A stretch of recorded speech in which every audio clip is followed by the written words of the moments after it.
Nah, Freud berusaha untuk mengembangkan teman-teman ya, untuk melihat histeria itu lebih dekat. Karena Freud sendiri juga terkenal sebagai ahli diagnosis saat itu. Dalam studinya, Freud memahami bahwa pasien histeria menderita karena kenangan-kenangan. Dalam ungkapan yang terkenal di buku Studies on Hysteria itu, dia menyatakan hysterics suffers mainly by reminiscence. Ya, histeria menderita karena kenangan-kenangan. Jadi teman-teman, sekalipun peristiwa traumatis telah lama terjadi, pasien-pasien histeria masih merasakan nyeri psikologis karenanya. Ya, seolah-olah itu baru saja terjadi. Jadi pengalamannya, kejadiannya itu sudah lama, mungkin bahkan di masa kanak-kanak kita. Tapi luka psikologisnya, rasa sakitnya, itu masih bisa kita rasakan. Nah, itu adalah penemuan Freud. Makanya salah satu premis psikoanalisis adalah bahwa masa lalu mempengaruhi masa sekarang. Itu yang seringkali oleh akademisi kita itu diejek teman-teman ya. Psikoanalisis terlalu berfokus pada masa lalu. Move on dong, bahkan sampai diomong kayak gitu ya. Nah ini teman-teman, mungkin sekaligus saya klarifikasi ya. Masa lalu yang dimaksud oleh psikoanalisis adalah interaksi masa perkembangan awal kita di masa kanak-kanak dengan kehidupan berikutnya hingga kita sampai sekarang. Artinya, masa lalu di sini bukan sesuatu yang sifatnya hanya sekedar menye-menye saja. Ya, masa lalu di sini adalah kaitan antara perkembangan awal kita dan juga lintasan kehidupan kita berikutnya. Nah, makanya ini juga tidak ada hubungannya akhirnya dengan move on. Ya, hampir psikologis semua ya, perspektif psikologi arus utama itu menyetujui bahwa masa lalu itu memiliki peran yang signifikan untuk diri kita hari ini. Ya, bahkan juga dalam penelitian neuroscience. Ya, jadi ungkapan semacam itu sudah ungkapan jadul yang terus dilestarikan gitu ya. Nah, tapi ini trauma ya. Gampangnya pasien histeria ini mengalami trauma gitu ya. Mana trauma itu sudah terjadi di masa lalu tapi masih terasa segar ya. Sakitnya itu masih terasa segar. Freud pada mulanya bekerja dengan hipnosis. Dan dia percaya ya pada apapun yang dilaporkan oleh pasien-pasiennya. Pasiennya ngomong apa saja, Freud saat itu percaya. Dan sebagian besar narasi pasien adalah pengalaman pelecehan atau kekerasan yang mayoritas adalah atau terkait dengan seksual, ya. Makanya Freud saat itu mencetuskan sebuah teori yang disebut sebagai teori seduksi atau teori rayuan, yang menyatakan bahwa dorongan seksual kita ini muncul karena kita diseduksi oleh orang dewasa di sekeliling kita waktu kita masih masa kanak-kanak, dan itu adalah penyebab dari gangguan mental, ya. Tapi teman-teman ya, teori seduksi ini tidak berjalan lama ya, atau tidak bertahan lama ya, karena Freud kemudian merevisinya sendiri. Waktu berjalan dan Freud semakin melihat bahwa ada inkonsistensi dalam narasi pasien. Jadi ungkapan pasien, karena psikoanalisis membutuhkan beberapa sesi gitu ya, sehingga ada waktu bagi Freud untuk memeriksa ya apakah informasi yang disampaikan oleh pasien itu berkesesuaian dengan narasi dia sebelumnya gitu ya, atau setelahnya dan seterusnya. Dia bisa melihat konsistensi narasi itu. Tapi dalam laporan-laporan pasien histeria ini dia melihat bahwa terlalu banyak diskrepansi, kesenjangan gitu ya. Seperti pengalaman itu hanya terjadi di dalam pikiran pasiennya saja.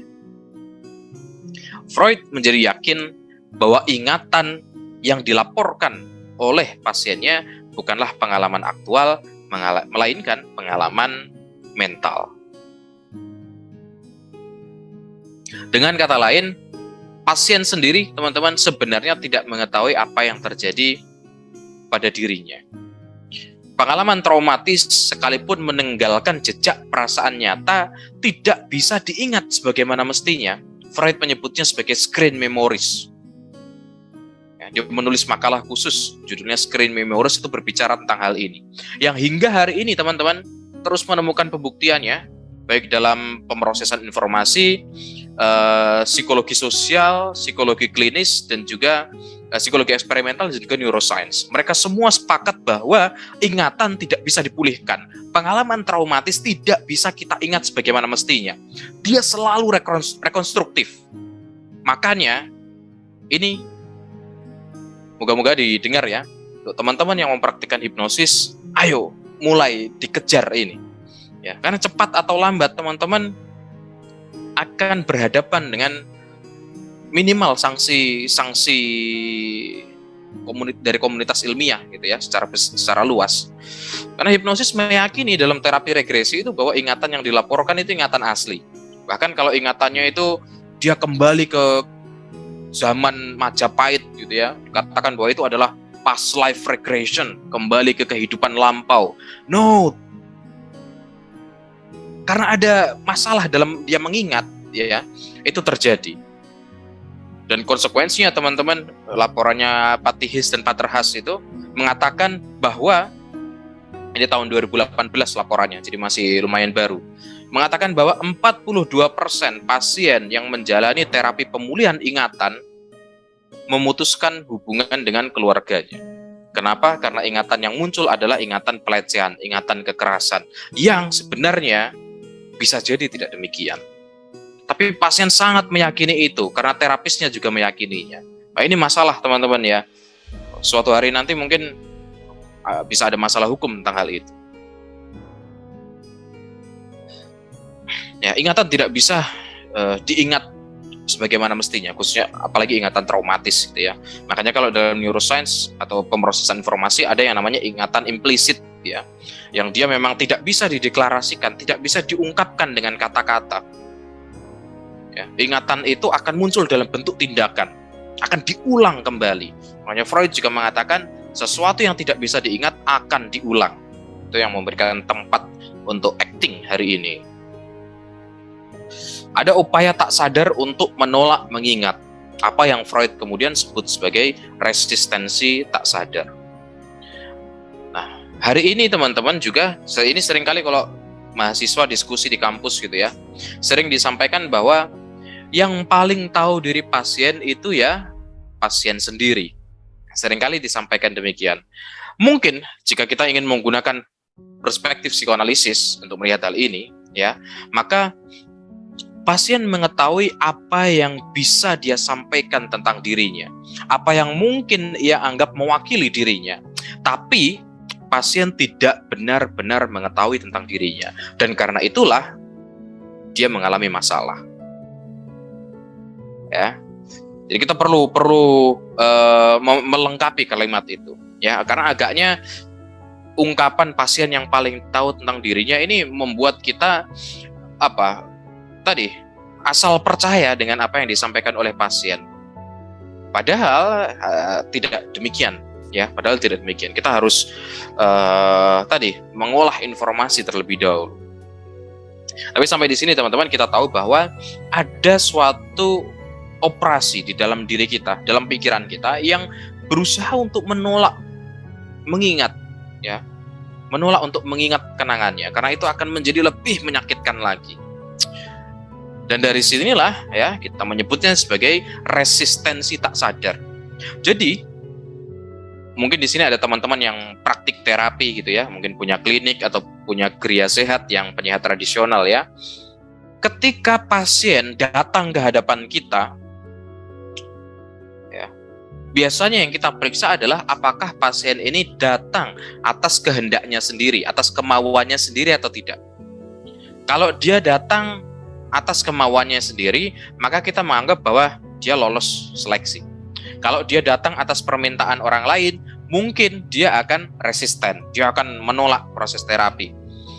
Mungkin dengan mengatakan bahwa saya nggak butuh terapi, saya baik-baik saja kok, saya nggak ada masalah kok, orang lain yang bermasalah sama saya. Ya, mungkin dia akan mengatakan seperti itu. Nah, ini resistensi sadar, teman-teman, karena dia secara sadar menolaknya. Pasien-pasien yang kita anggap lolos seleksi tadi, ya, pasien-pasien yang datang atas kemauannya sendiri, kehendaknya sendiri, dia tetap akan melakukan resistensi. Ya, tetap akan melakukan resistensi. Resistensi itu adalah resistensi tak sadar. Yang dia sendiri tidak sadar kalau dia menyangkal dirinya, gitu ya. Dia tidak sadar kalau dia ternyata katakanlah mensabotase dirinya.